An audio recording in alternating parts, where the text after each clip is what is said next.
आज के सत्संग की शुरुआत करते हैं और सबसे पहले इनवाइट करेंगे जिगीशा आंटी को, वो आए और अपने सत्संग शेयर करें। जिगीशा आंटी, सारी संगत को मेरा बहुत बहुत प्रणाम।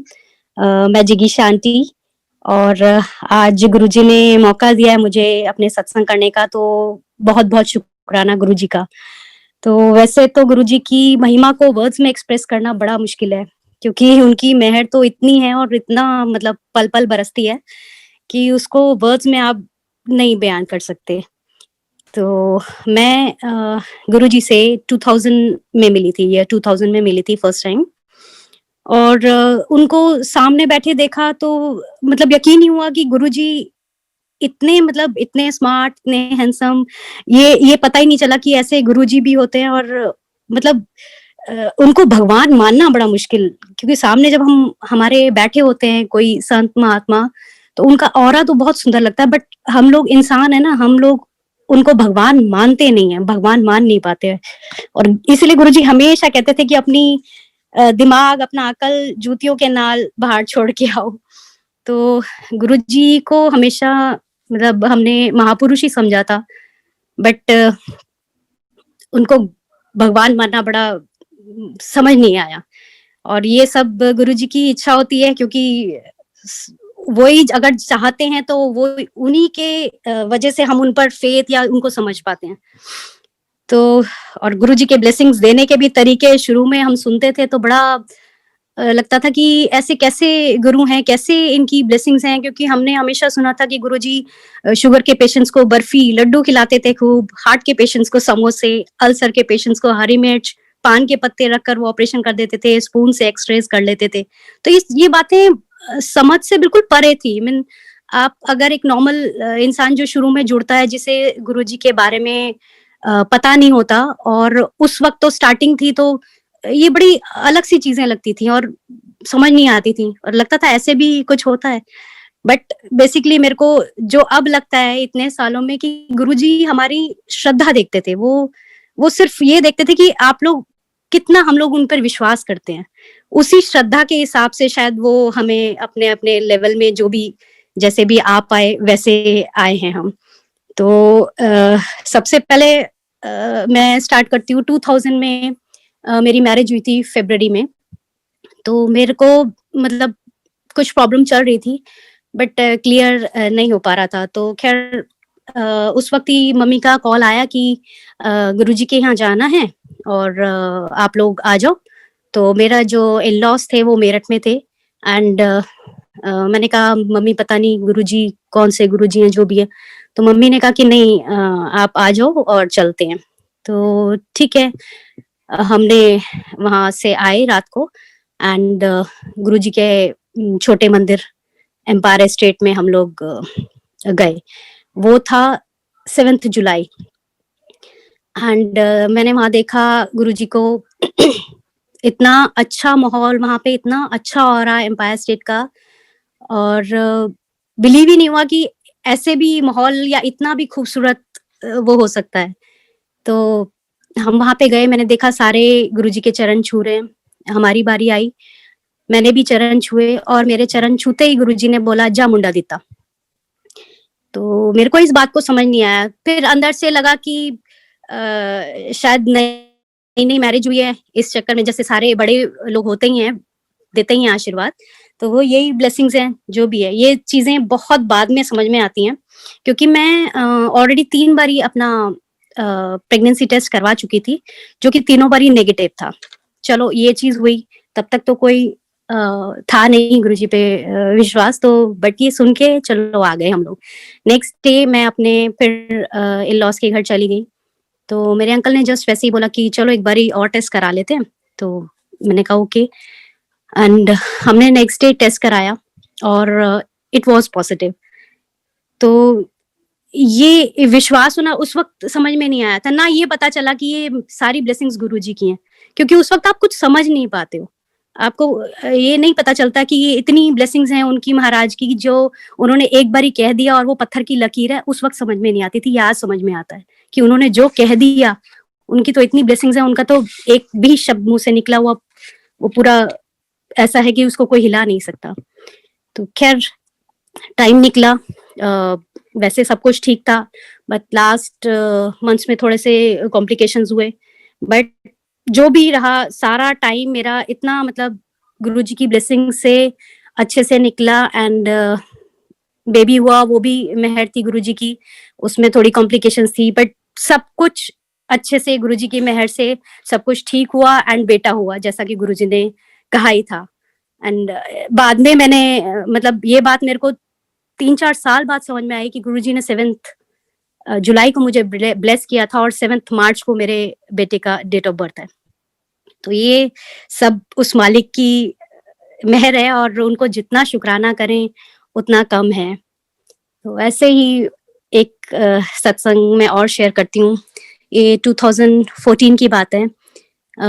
मैंने घर शिफ्ट किया था एंड मेरी तबीयत काफी खराब होने लगी थी, बहुत वेट लूज हो गया था और वेट लॉस के साथ मेरे को बहुत वीकनेस आ गई थी। बट जैसे होता है कि इतना ध्यान देते नहीं है और ठीक है चलो चल रहा था टाइम।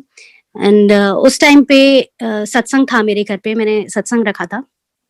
तो वहाँ पे सारे जैसे आंटी वगैरह आते हैं, तो उन्होंने मेरे से बोला कि आप बड़ा वीक नजर आ रहे हो, अपना टेस्ट कराओ। मैंने कहा हाँ जी मैं आंटी जरूर कराऊंगी।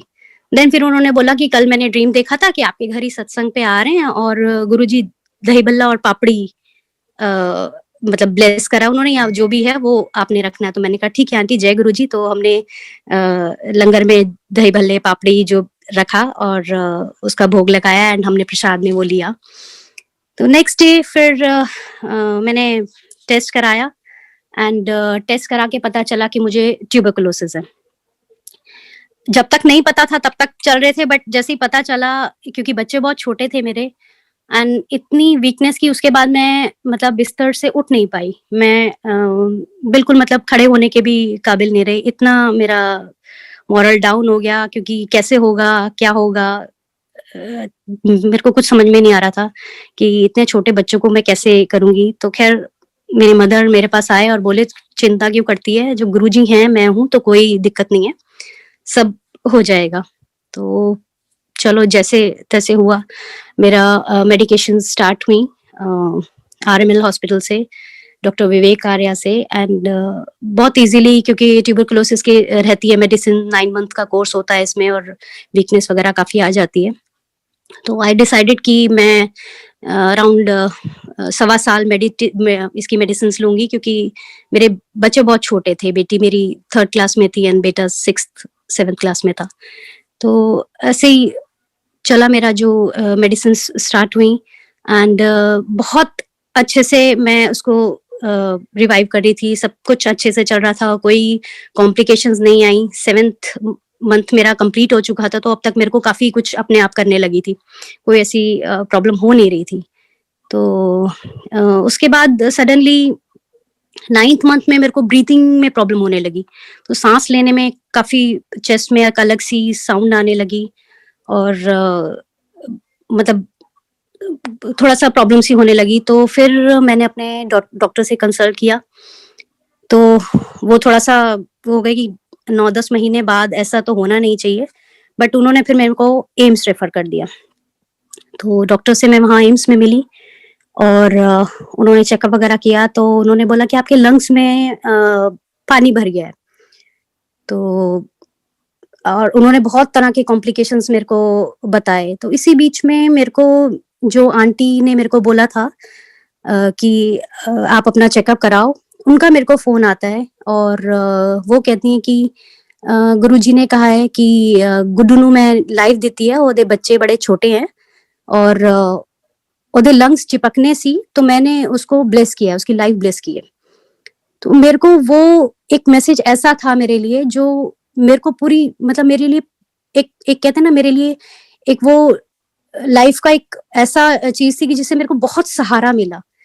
क्योंकि डॉक्टर्स बड़े परेशान थे कि ऐसे जब आपका पूरा कोर्स होने वाला होता है उसके बाद जनरली कोई भी ऐसी कॉम्प्लिकेशंस आनी नहीं चाहिए, बट क्यों चेस्ट में फ्लूइड भर गया और क्यों वो हो गया, ये कुछ समझना नहीं था। बट पता नहीं क्यों मेरे दिमाग में सिर्फ एक ही चीज चल रही थी कि जो मेरे को मैसेज मिल रहा था ना, वो मेरा मेरा जीने का एक सहारा मिल गया था मुझे। मुझे गुरुजी ने जैसे एक वो दे दिया था कि लंग्स चिपकने थे। मेरे दिमाग में एक ही चीज़ पीछे घूम रही थी। डॉक्टर मेरे को आगे बता रहा है, मैं डॉक्टर के सामने बैठी हूँ, डॉक्टर मेरे को पता नहीं 85 तरह के कॉम्प्लिकेशंस बता रहा था कि इससे ये हो सकता है, आपके जो लंग्स में फ्लूइड है वो थिक होकर चेस्ट की वॉल्स पे स्टिक हो सकता है, फिर आपका उसको अलग वो होता है, फिर इसका जो फ्लूइड का हो इसको हम निकालेंगे, देन इसको बायोप्सी के लिए भेजेंगे, देन पता नहीं कितनी चीज़ें। बट मेरे दिमाग में सिर्फ एक ही चीज़ चल रही थी कि उन आंटी का जो मैसेज था कि गुड्डू मेरा निकनेम है, कि गुड्डू नु लाइफ ब्लेस कीती है ओदे लंग्स चिपकने सी। तो मेरे दिमाग में एक ही चीज़ चल रही थी, लंग्स चिपकने सी एंड गुरुजी ने लंग्स में पानी भरा है। वो शायद वो ही मेरा क्योर था। डॉक्टर्स के लिए कॉम्प्लिकेशंस थी, बट मेरे लिए वो मेरा क्योर था जो गुरुजी ने मेरे को दिया था। एंड टाइम निकला, मेरा उसका मेरे को उन्होंने बोला कि आप अपना इसको चेक कराओ, एंड उन्होंने मेरे को नेक्स्ट डे एक लैब में गई मैं, एंड उन्होंने बताया उसको चेक करके आपका अराउंड 50 सीसी लंग्स में जो है फ्लूइड वो भरा हुआ है, एंड ये सारा नहीं निकल सकता, तो अराउंड 30 सीसी मैंने निकाल दिया है, एंड बाकी का तो जो भी होगा देखेंगे क्या होगा, क्योंकि ये क्या होगा इसका हम भी नहीं जानते। तो ये मेरा जो फ्लूइड निकला था इसको बायोप्सी के लिए भेज दिया, इसका टेस्ट वेस्ट हुआ, and thanks to Guruji everything is normal. कुछ भी उसमें कोई भी चीज़ गलत नहीं थी और बिल्कुल नॉर्मल था। एंड उसके बाद मैं जब टेस्ट कराने गई तो दोबारा डॉक्टर ने मेरे चेस्ट का एक्सरे किया, एंड वो सिर्फ इतना बोली कि ये क्या हुआ, आपका अंदर से अब तो बिल्कुल कुछ भी नहीं है, कोई फ्लूइड का वो नहीं है। तो ये तो सिर्फ गुरुजी जानते हैं, गुरुजी का शुक्राना है, उस मालिक का शुक्राना है जो हमें पता भी नहीं चलने देते और इतनी ब्लेसिंग्स हमारे ऊपर करते हैं। तो उनका पल-पल शुक्राना, वो आज तक नहीं पता कि वो कहाँ चला गया फ्लूइड अंदर से, वो भी मालिक जानते हैं। लेकिन उसके बाद मैं बिल्कुल ठीक से रिवाइव हो गई और बहुत अच्छे से मैं वहाँ से उसमें से निकल के आई। देन बहुत अच्छा मेरे को गुरुजी ने ब्लेस किया, उससे पहले बेटर सब कुछ अच्छे से हेल्थ ब्लेस की गुरुजी ने, तो गुरुजी का बहुत-बहुत शुक्राना मालिक का। तो ऐसे तो इतने सत्संग हैं, इतनी मेहरें हैं उनकी, जो पल-पल हमारे ऊपर रहती हैं। कितनी हमारी ऐसी चीज़ें हैं, ये तो हमें जो वो चीज़ें हैं जो पता चल जाती हैं, और कितनी ऐसी चीज़ें हैं जो हमें वो पता भी नहीं चलने देते और हमारा क्योर करते रहते हैं। तो हमें तो हर पल उनका शुक्राना करना चाहिए, हर सांस उनका शुक्राना है कि वो इतनी हमें ब्लेसिंग्स से भरपूर हैं हम लोग कि उनकी शरण में हैं। जितने भी लोग, जितने भी गुरुजी को मानते हैं, जो नहीं भी मानते, गुरुजी तो सबको ब्लेस करते हैं, सबको ब्लेस करने आए थे और उनका मेहर मेहर मेहर बस शुक्राने ही शुक्राने हैं। एक सत्संग में और शेयर करती हूँ। ये 2009 की बात है, 9-10 की बात है। मंदिर में उस वक्त बहुत कम संगत होती थी, तो मॉर्निंग में मेरे को ड्रीम में गुरुजी आते हैं और मैं ड्रीम में देखती हूँ कि मैं गुरुजी के गोद में सर रखा हुआ है, एंड गुरुजी मेरे सर पे हाथ फेर कर बोल रहे हैं कि बड़े मंदिर में चाय सेवा कर ले। तो मैं इतना सुनते ही मेरी आँख, उन्होंने कुछ और बोला जो मेरे को नहीं ध्यान रहा, बस मेरी आँख खुली और मैं बड़ा खुश थी। उस दिन मंडे था, एंड मैं अपने अंकल से कहा मैंने कि मेरे को बड़े मंदिर जाना है और मेरे को गुरुजी ने चाय सेवा दी है वहाँ पे। तो 11:30 में फटाफट तैयार होके मंदिर गई। मंदिर में किचन उस वक्त रेनोवेट हो रही थी, तो वहाँ पे जहाँ जल सेवा होती है वो थोड़ा-सा प्लास्टर वगैरह ऐसे ही था, तो वहाँ पे चाय सेवा होनी थी। तो मैंने माली अंकल से बोला, माली अंकल मिले मुझे। मैंने माली अंकल से बोला, माली अंकल मेरी चाय सेवा है, तो आप प्लीज़ मुझे बताओ कि कहाँ चाय सेवा होगी? तो उन्होंने बोला कि मेरे को वहाँ होगी, बट आंटी अभी नहीं होगी क्योंकि ये अभी चाय का कैंटर पूरा फुल है, तो ये थोड़ी देर बाद होगी। मैंने कहा अच्छा ठीक है अंकल, मैं इतने किचन साफ कर लेती हूँ एंड देन फिर उसके बाद मैं स्टार्ट करती हूँ। तो उन्होंने कहा ठीक है। अब मैं किचन में गई वहाँ पे एंड मैं उसको सफाई की, मुझे 1 सवा घंटा लगा। मैंने फिर माली अंकल से आके पूछा, मैंने कहा अंकल अब मैं बना दूँ? तो कहते कि नहीं, अभी नहीं, अभी तो ये पूरा है, अभी और टाइम लगेगा। तो मैंने कहा अच्छा ठीक है अंकल, मैं फटाफट मत्था टेक के आती हूँ, मैंने अभी तक मत्था नहीं टेका, मैं माथा टेक के आती हूँ। तो मैं उसके बाद मंदिर अंदर चली गई एंड मैं वहाँ पे मत्था टेक के हार्डली मैं 5 टू 10 मिनट्स वहाँ पे बैठी होंगी, मैंने ध्यान लगाया होगा और उसके बाद मैं बाहर आई, तो देखा कि माली अंकल के साथ एक और हैं, वो पूरा चाय बना करके लेकर के आ रहे हैं। तो मैंने अंकल से बोला, मैंने कहा अंकल मेरी तो सेवा थी, आपने कहते आंटी आप दिखे ही नहीं मुझे। मैंने कहा बट अंकल मुझे तो अभी 5-10 मिनट ही हुए हैं और इतनी जल्दी चाय कैसे, इतना सेवा इतनी हो गई, क्योंकि मंदिर में चाय प्रसाद जब बनती है तो अराउंड 40-45 मिनट्स लगते ही हैं, इतने इतना बड़ा उसका जो बर्तन होता है उसमें इतना टाइम लगता ही लगता है। तो आई वाज़ शॉक्ड कि ठीक है चलो जय गुरु जी, मैं थोड़ा परेशान हुई बट उसके बाद मैं घर आ गई। देन मैं थर्सडे मंदिर में गई, तो थर्सडे भी मुझे कोई सेवा नहीं मिली। फिर मैं सैटरडेज़ गई, सैटरडे वाले जो एक अंकल थे उन्होंने कहा नहीं, नहीं आंटी आज मेरी सेवा होती है, संडे भी मुझे सेवा नहीं मिली। मैं बड़ा परेशान, मैं ऐसे ही गुरुजी से बोल रही थी कि गुरुजी आपने सेवा के लिए बोला है और सेवा मुझे मिल नहीं रही है। तो उसके बाद उन दिनों फ्राइडेज़ नया-नया खुलना शुरू हुआ था मंदिर। तो नेक्स्ट जैसे फ्राइडे आया, मैं मंदिर गई और मैंने किचन में जैसे ही मैंने एक स्टेप इन किया और एक अंकल दूध की थैलियाँ लेकर के खड़े हुए थे और वो मेरे से बोले कि आंटी मैं तो आपके लिए वेट कर रहा था और आपको चाय सेवा करनी है।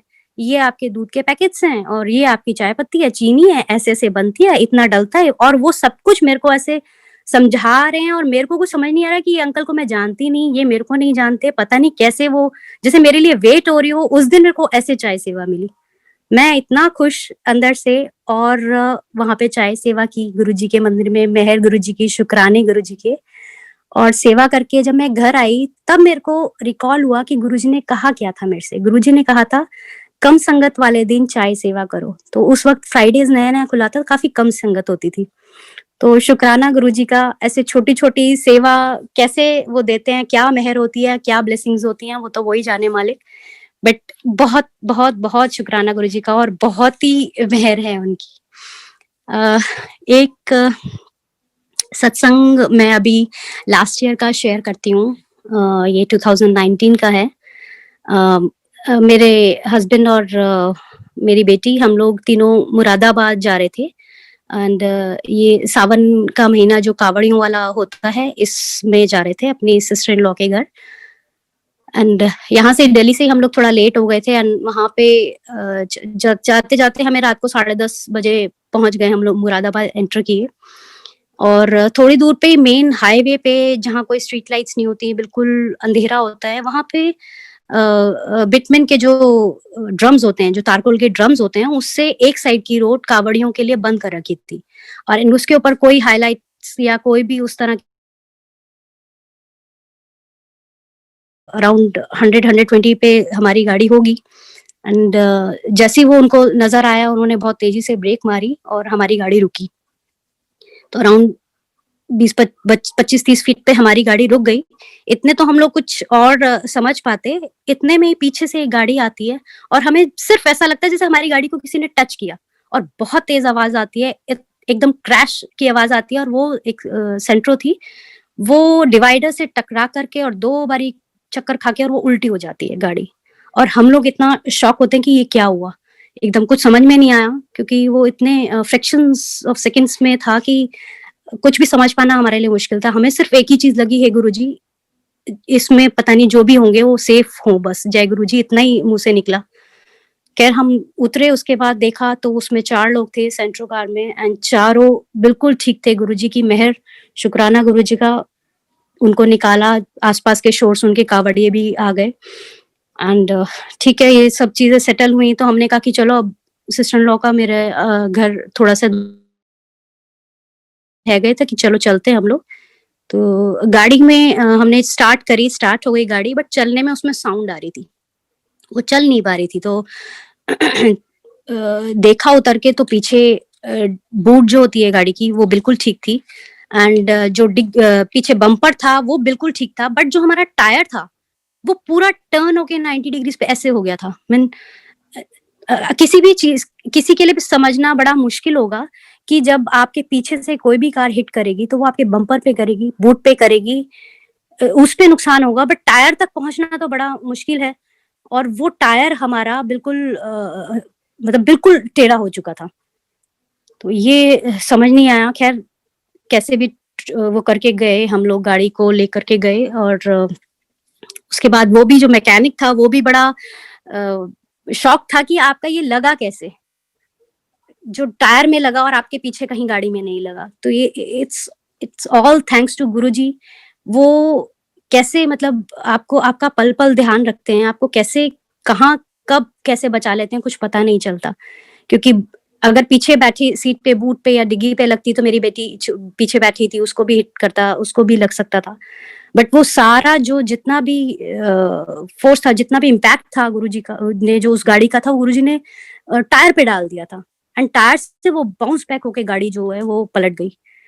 तो मालिक का जितना शुक्राना करें उतना कम है। कैसे-कैसे वो हमारे ऊपर मेहर करते हैं, हम लोग खुद भी नहीं समझ पाते। तो ये इतना हमारे लिए वो था कि जितना शुक्राना, अभी भी बस शुक्राने ही शुक्राने निकलते हैं, गुरुजी आपकी मेहर है तो हम हैं, वरना हम कुछ भी नहीं हैं। तो ये कुछ ऐसी चीज़ें हैं जो बड़ा, बस सिर्फ एक ही चीज़ निकलती है, गुरुजी आपका शुक्राना है, शुक्राना मालिक आपका शुक्राना है। एक सत्संग मैं और शेयर करती हूँ। जनरली गुरुजी तो महाशिव हैं, जाने-जान हैं और हम तो उनसे कुछ नहीं छुपा सकते।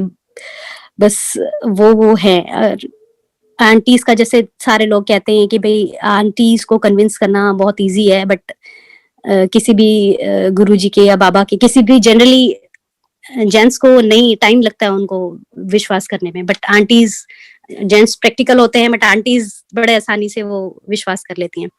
तो वही ऐसे ही था कि इतने सारे मिरेकल्स हो चुके थे, तो काफ़ी हद तक फेथ तो गुरुजी जानते हैं क्या है, कितना है, अब तक भी वही जानते हैं मालिक, हम अभी भी नहीं समझ पाते हैं कितना कनेक्शन है, वो भी वही जानते हैं, कौन से लेवल पर रखा हुआ उन्होंने वो भी वही जानते हैं। बट ठीक है कि उनसे प्यार होना शुरू हो गया, उन पे फेथ होना शुरू हो गया। तो वो अंकल का ऐसे ही अंकल का कुछ प्रॉब्लम उनके ऑफिस में चल रही थी एंड पता नहीं जैसे कोई हिप्नोटाइज कर देता, उनको कोई कॉल आता था एंड वो बड़े परेशान हो जाते थे।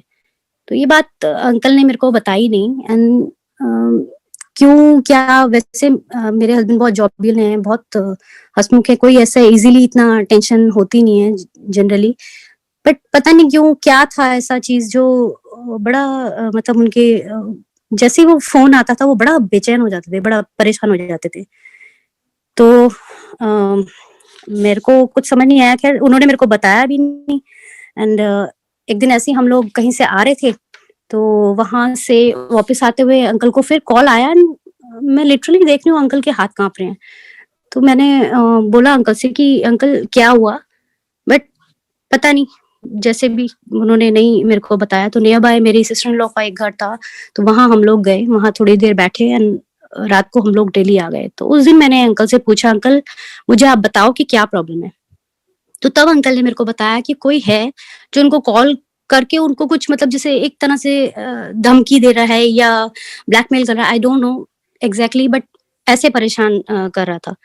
तो मैंने बोला कि आप क्यों परेशान हो रहे हो, आपको मालूम है अ, आपने कुछ गलत नहीं किया है, जैसा कि हर वाइफ को पता होता है। बट मैंने उनसे सिर्फ एक ही बात बोला कि हम हमारे साथ गुरुजी हैं, आपने कुछ गलत नहीं किया तो कुछ गलत हो नहीं सकता। तो खैर जो भी है अंकल, मैं तो बहुत श्योर थी कि मालिक की अगर है हम पर इतनी कृपा है और ऐसा कुछ गलत होगा नहीं। खैर हम लोग ऐसे ही टाइम निकला, उसके बाद ये प्रॉब्लम चल ही रही थी। 9th फेब का टाइम था, ये डेट थी एंड इसको मैं भूल नहीं सकती क्योंकि 9th फेब को एक आंटी के घर में सत्संग था। वहां हम लोग गए और मेरी सिस्टर्स, मेरी मदर, हम लोग दिन में ही चले गए थे वहां पे, थोड़ी सेवा करनी थी हमने, तो वहां पे हम लोग गए। तो इवनिंग में 6 o'clock से वो सत्संग था एंड 4:30 पे वो आंटी ने पूछा कि भाई अंकल कहाँ हैं। तो मैंने कहा आंटी वो ऑफिस में है और मैंने उनसे बोल दिया वो आएंगे। कि ठीक है, उन्होंने बोला। फिर आधे घंटे बाद 5 बजे करीब उन्होंने फिर बोला मेरे को कि अंकल को बुलाओ। आई डोंट नो क्या उनको गुरुजी वो दे रहे थे अंदर से या जो भी था, बहुत कनेक्टेड थे वो भी गुरुजी से। तो मेरे को कुछ समझ नहीं आया, मैंने कहा आंटी हाँ मैं कॉल करती हूँ। मैंने कॉल किया, अंकल ने फोन नहीं उठाया। तो फिर उसके बाद तो वो मेरे को 5 सवा 5 बजे उन्होंने बोला मेरे को आप लगातार फोन मिलाओ और जब तक अंकल नहीं उठाते आप उनको तुरंत बोलो कि वो सीधा इधर आएंगे। तो आंटी मेरे साथ ही बैठे हुए थे, मैं अंकल को कॉल कर रही हूँ, वो पिक नहीं कर रहे हैं। मैंने 1 बारी, 2 बारी, 3 बारी फोर्थ टाइम अंकल ने फोन उठाया और मैं जोर से उनको गुस्से से बोली, मैंने कहा आप फोन क्यों नहीं पिकअप कर रहे हो? तो कहते मैं अभी ऑफिस से निकला हूँ और मैंने कहा आप लोग सत्संग में आना था। तो वो कहते कि मैं देखता हूँ, अभी पहले मैं घर जाऊंगा एंड देन फ्रेश होऊंगा तब उसके बाद आऊंगा। तो वो आंटी मेरे से कहने लगे नहीं नहीं उनसे बोलो आप सीधा इधर ही आ जाओ, यहीं पे फ्रेशन अप हो जाना और देन जो भी हो। तो मैंने अंकल को बहुत जोर डाला, मैंने कहा आप सीधा आ जाओ, सत्संग में आ जाओ। तो अंकल सेड ओके। तो वो उसके बाद 6:30 पौने 7 बजे अंकल आए एंड आकर के सत्संग शुरू हो गया था। हम बैठे थे और बहुत डल वो लग रहे थे। ठीक है, कुछ समझ नहीं आ रहा था, हम बैठे थे आराम से। तो इतने में आंटी वहीं बैठे थे और वो गुरुजी का स्वरूप साथ में था। पता नहीं क्या हुआ, उन्होंने अपना एक हाथ आगे किया और दूसरे हाथ से उसके ऊपर 3-4 बार कट किया और एकदम स्वाइप कर दिया। वो एक्शन हमें उस वक्त कुछ समझ में नहीं आया, बट क्या था क्या नहीं था वो गुरुजी जानते हैं। रात हुई 11:50 अराउंड, मतलब रात को 11 अराउंड 12 बजने में 10 मिनट बचे थे एंड सत्संग चल रहा था तब भी। एंड 12 बजे 10th फेब को मेरी एनिवर्सरी होती है। सबने मुझे विश किया और बहुत अच्छे से गुरुजी की ब्लेसिंग्स लेके हम लोग घर आए। नेक्स्ट डे से वो जो इंसान मेरे अंकल को कॉल करता था या जो भी मेरे अंकल को परेशान करता था, वो कहाँ गायब हो गया, वो कहाँ लोप हो गया, उसका कोई पता नहीं। जय गुरुजी, शुक्राना मालिक का। इतनी मेहर गुरुजी की, इतनी मेहर गुरुजी की। उसके बाद मेरे अंकल को कभी किसी ने मतलब नहीं, उनको वो प्रॉब्लम उनके सामने आ रही थी, वो कभी नहीं आई। गुरुजी ने कैसे कल्याण किया, गुरुजी का तो शुक्राने है। जितना तहे दिल से लाखों करोड़ों बार शुक्राना करो उतना कम है। और इसकी कोई मैं वर्ड्स में भी नहीं बयान कर सकती कि गुरुजी को कितना शुक्राना करें। इतना हर एक लाइफ का एक एक पल, एक एक सांस उनकी मेहर है और उनकी मर्जी के बगैर हम लोग कुछ नहीं कर सकते। बस उनकी मेहर होती रहे, इतना हम लोग गुरुजी से अब पल पल हमारा तो यही है कि गुरुजी आपके बिना तो हम कुछ नहीं है ना कुछ होना चाहते। तो ये गुरुजी की मेहर है। एक सत्संग मैं और शेयर करती हूँ कि गुरुजी ये से मैंने ऐसे ही एक दिन जब गुरुजी फिजिकल फॉर्म में थे तो तब मैंने ऐसे ही बोला गुरुजी बड़ा गुस्सा आता है मुझे और क्या करूं मैं। तो गुरुजी ने कहा कि ऐसा कर, एक चांदी की चूड़ी ले आई। तो मैंने कहा अच्छा ठीक है गुरुजी, जय गुरुजी। तो नेक्स्ट डे फिर नेक्स्ट मीटिंग जब भी मैं गई तो मैं एक सिल्वर बैंगल लेकर के गई और गुरुजी ने उसको ब्लेस करके दिया। शुक्राना गुरुजी का। एक सत्संग मैं और शेयर करती हूँ, ये 2018 का है, गुरु पूर्णिमा का। तो 2018 में 2 गुरु पूर्णिमा पड़ी थी, जिसमें एक दिन हमारे सारे फैमिली के सारे जितने भी थे सब हो आए थे। नेक्स्ट डे पता नहीं क्या मैं बस अकेली थी घर में और मेरा मन हुआ बस कि चल गुरुजी की जैसे कॉल आती है कि बड़े मंदिर चलो। एंड उस दिन मेरे पास कोई व्हीकल नहीं था, मेरी गाड़ी सर्विस पे गई हुई थी एंड मैंने निकलने से पहले इतना ही बोला गुरुजी मैं आ तो रही हूँ बट छोड़ने की जिम्मेवारी आपकी। और ऐसे मजाक सा करके मैं बोल करके और मैंने कैब बुलाई और मैं मंदिर चली गई। बड़े मंदिर में पहुंची मैं एंड इतने अच्छे से इतने प्यार से अंदर गए, वहां पे दर्शन किया, लंगर वगैरह किया एंड बाहर आए।